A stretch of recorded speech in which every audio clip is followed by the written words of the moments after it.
Eh bien, nous sommes dans une situation complètement inédite, hein, où on a une épidémie qui vient frapper de plein fouet une économie mondialisée et qui était en voie de redressement.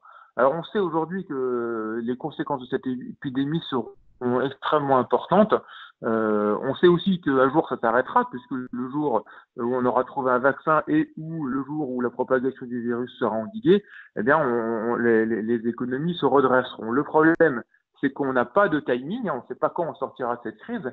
Et puis le deuxième problème, c'est qu'on a du mal aujourd'hui à estimer les dégâts économiques qu'elle aura causés. Bon, aujourd'hui, on commence à avoir quelques estimations et elles sont impressionnantes, hein. Elles étaient inimaginables il y a encore 2 mois. On a les chiffres en Chine où on aura une contraction de 6% du PIB au premier trimestre. En zone euro, on commence à avoir aussi quelques estimations. C'est impressionnant également avec un recul attendu de l'ordre de 15% en rythme annuel du PIB. C'est énorme. Aux États-Unis, on a l'un des présidents de la Fed de Saint-Louis, qui s'attend à une chute brutale du PIB de 50% en instantané. Bref, on a l'économie mondiale qui est passée en mode off du jour au lendemain, et ça, c'est du jamais vu. Alors, face à cette contraction économique extrêmement violente et soudaine, les banques centrales ont pris des décisions et les gouvernements aussi.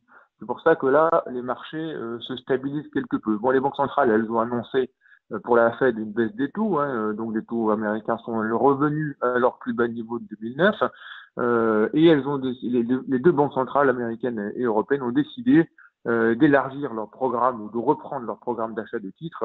Et ce qui est encourageant, c'est qu'elles nous ont expliqué que leurs moyens étaient illimités. Bon, là aussi, ça contribue à rassurer un peu les marchés. Les gouvernements ont pris le relais avec des plans divers et variés qui peuvent aller jusqu'à directement de l'octroi d'aide aux particuliers, à des modes de financement pour les entreprises, etc. Enfin, il y a beaucoup de modalités. Ce qu'il faut retenir, c'est qu'au total, ces plans gouvernementaux vont accroître la dette, les dettes publiques de 10 à 15%. Donc, grosso modo, pour la France, on était parti d'une dette sur PIB de 100% du PIB et on arrivera probablement à 115% à la fin de cette crise.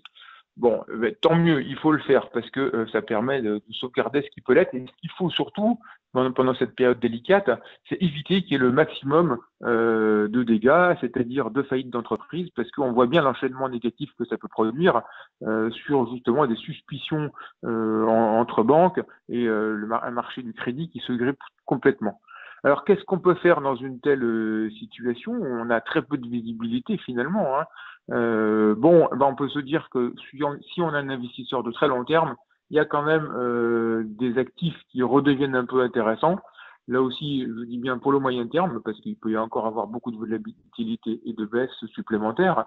Mais disons que là, si on regarde les valorisations des marchés actions, on est arrivé à un PER de moins de 10 fois les résultats qui sont les résultats connus de 2019.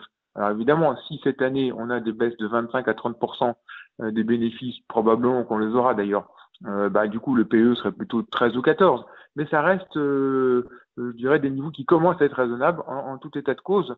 Il faut que les investisseurs se disent que il faut anticiper de la volatilité. Il ne faut pas se mettre en situation de ne plus pouvoir rien faire et de devoir couper au plus bas. De la même façon, sur le high yield, on peut construire aujourd'hui des portefeuilles avec des rendements de l'ordre de 7% sur du 3, 4, 5 ans et sur du double B. Donc c'est quand même assez intéressant, le high yield européen.